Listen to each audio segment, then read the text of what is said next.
Bismillahirrahmanirrahim. Assalamualaikum warahmatullahi wabarakatuh. Selamat datang di video pembelajaran yang kesekian ya. Sekarang kita masih di tema 3, peduli terhadap makhluk hidup. Masih juga dalam subtema 1, hewan dan tumbuhan di lingkungan rumahku.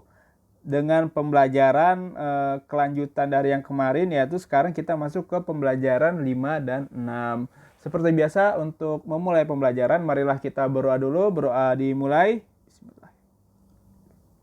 Selesai. Nah, kalau gitu kita mulai saja pembelajarannya.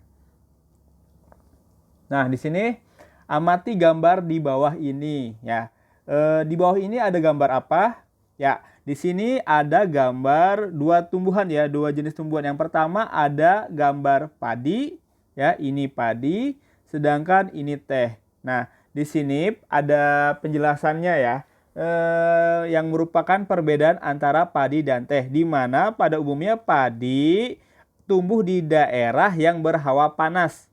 Nah, berhawa panas yang mengandung uap air dan curah hujan yang cukup. Nah, sedangkan teh umumnya tumbuh di daerah pegunungan yang tentunya suhu di pegunungan itu lebih dingin daripada di dataran rendah ya. Jadi teh itu tumbuh di daerah yang suhunya dingin. Nah, sinar matahari dan suhu sangat mempengaruhi tanaman padi ya. Suhu yang baik untuk pertumbuhan tanaman padi adalah 23 derajat Celcius. Sedangkan suhu yang baik untuk tanaman teh adalah berkisar 13 derajat Celcius sampai dengan 15 derajat Celcius. Nah, ini ya, nih 13 terus ada bundaran titik ini namanya derajat ya. Sedangkan C ini artinya Celcius ya. Ya, ini untuk yang belum tahu aja. Dan dengan curah hujan tahunan tidak kurang dari 2000 mm. Jadi angka 3 ini namanya kubik ya. Paham ya? Nah, kemudian tinggi tempat yang cocok untuk tanaman padi berkisar antara 0 sampai 1500 meter di atas permukaan laut. Nah, tentunya untuk teh sendiri ya, tentunya membutuhkan tempat yang lebih tinggi dari itu karena teh ini tumbuhnya di daerah pegunungan yang suhunya lebih dingin. Nah, sedangkan tanah yang baik untuk pertumbuhan tanaman padi adalah tanah berlumpur yang subur dengan ketebalan 18 sampai 22 cm. Diperlukan pengairan yang cukup agar padi tumbuh dengan baik. Sedangkan tanah yang cocok untuk tanaman teh ya adalah tanah yang subur dan banyak mengandung bahan organik dan biasanya terletak di lereng-lereng gunung atau perbukitan.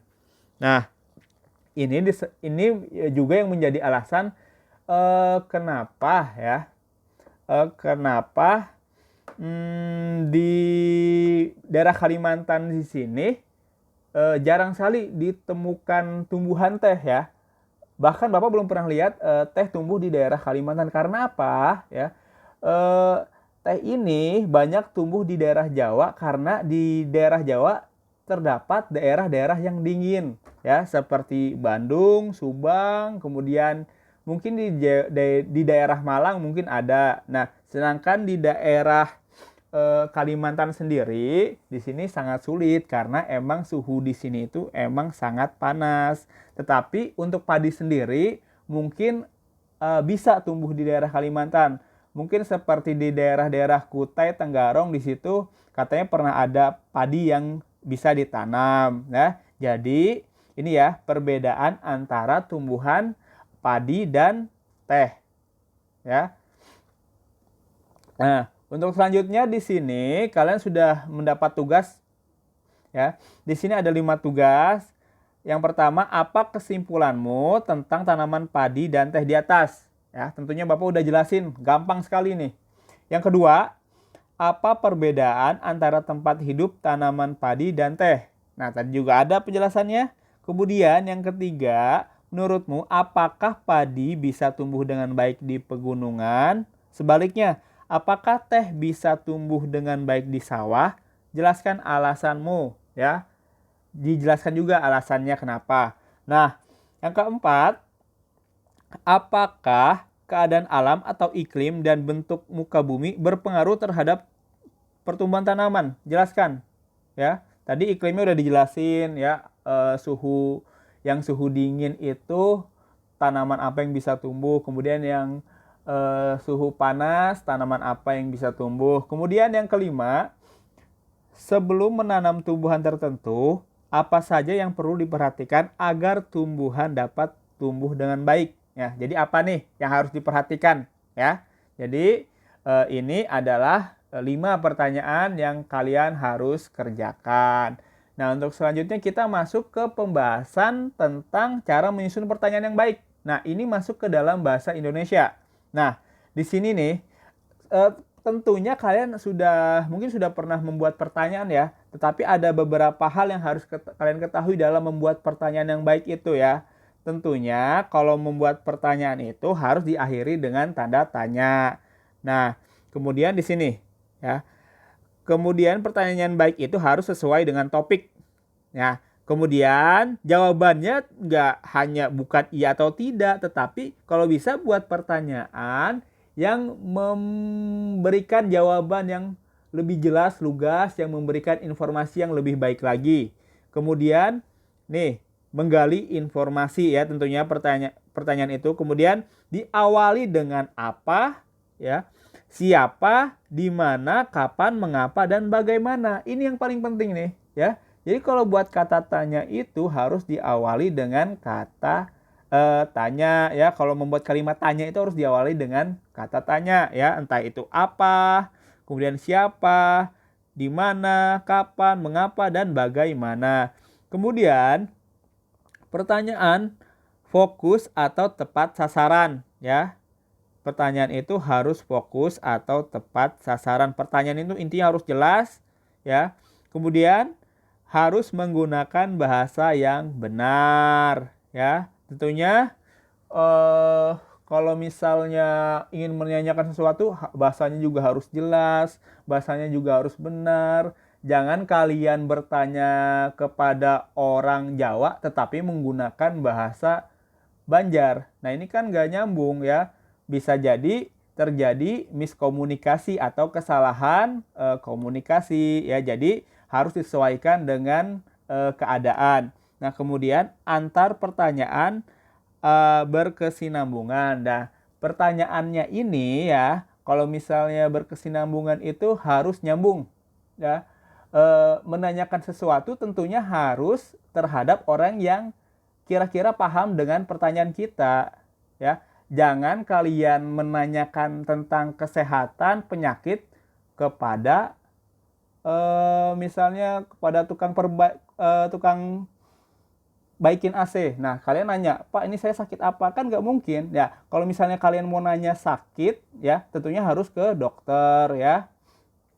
Nah, kemudian selanjutnya di sini ada beberapa cara untuk melakukan wawancara ya. Jadi wawancara itu adalah proses pengumpulan informasi dengan cara bertanya. Nah, di sini yang pertama harus buat janji dulu dan minta kesediaan narasumber untuk diwawancarai. Nah, narasumber itu apa? Nah, narasumber itu adalah orang yang memberikan informasi, orang yang akan kita tanya. Nah, kemudian yang kedua, tunjukkan kesan yang baik. Misalnya datang tepat waktu. Nah, masa kita kalau misalnya udah buat janji kita yang butuh terus kita yang telat kan nggak mungkin ya. Kita harus tepat waktu. Kemudian yang ketiga adalah berpakaian dengan sopan ya. Kalau misalnya kita berpakaian sopan tentu kita akan menghargai narasumber. Kemudian berbicara dengan bersikap santun ya. Ini penting juga. Kemudian yang kelima, menyiapkan daftar pertanyaan yang sesuai dengan pokok permasalahan ya. Pertanyaannya harus sesuai dengan pokok permasalahan, tidak boleh menyimpang. Kemudian yang keenam, pertanyaan yang baik mengandung unsur adik simba. Nah, adik simba itu ada artinya nih. Yang pertama ada apa, di mana, kapan, siapa, mengapa, dan bagaimana.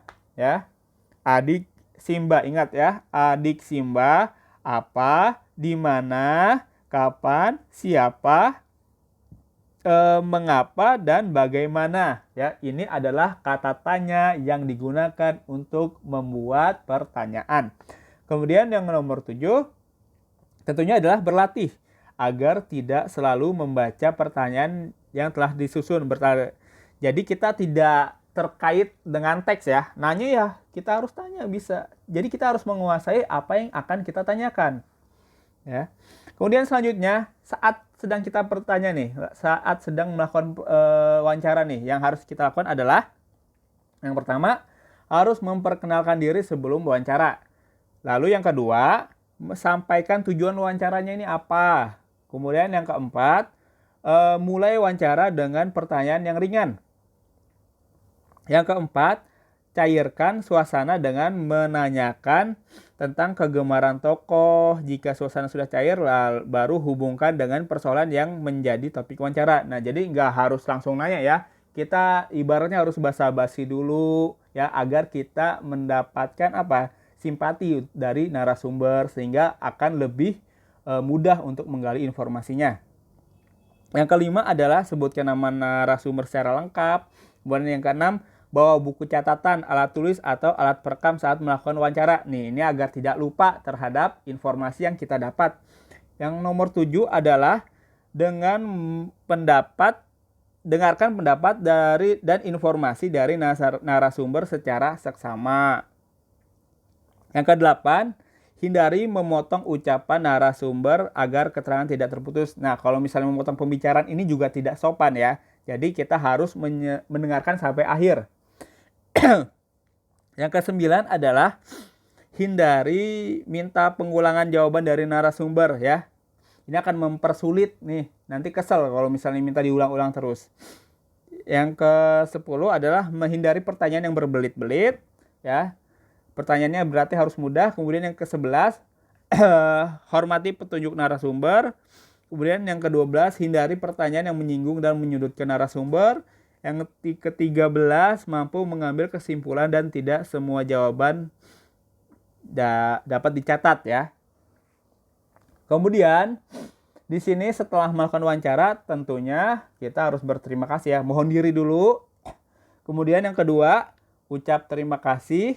Yang ketiga adalah sampaikan permohonan maaf jika selama wawancara ada hal yang kurang berkenan atau menyinggung. Nah, ini adalah tata cara dalam melakukan wawancara ya. Tadi udah dijelaskan ya, baik persiapannya saat melakukan wawancaranya atau sesudah melakukan wawancaranya.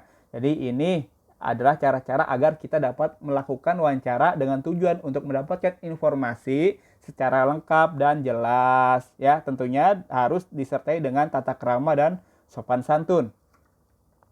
Nah, kalau sudah nih ada tugas kedua. Untuk yang tadi nggak ada tugas ya tentang wawancara, itu mungkin nanti. Nah, sekarang kita masuk ke pengambilan nilai SBDP. Nah, kalian silakan buat karya seni berjenis kolase yang berasal dari bahan-bahan tumbuh-tumbuhan ya. Baik itu daun kering atau biji-bijian ya, kemudian kalian tempel ya. Karena mungkin sebelumnya kalian waktu kelas 2 atau kelas 3 sudah pernah mengerjakan ya. Tentunya kalian harus membuat kolase dengan bentuk atau gambar yang tidak melanggar etika atau sopan santun ya. Berarti harus sopan ya, gambarnya harus bagus dan juga tidak melanggar syariat. Nah, jadi itu aja ya. Mungkin sekian penjelasan dari Bapak. Bila ada pertanyaan silakan seperti biasa hubungin Bapak. Assalamualaikum warahmatullahi wabarakatuh.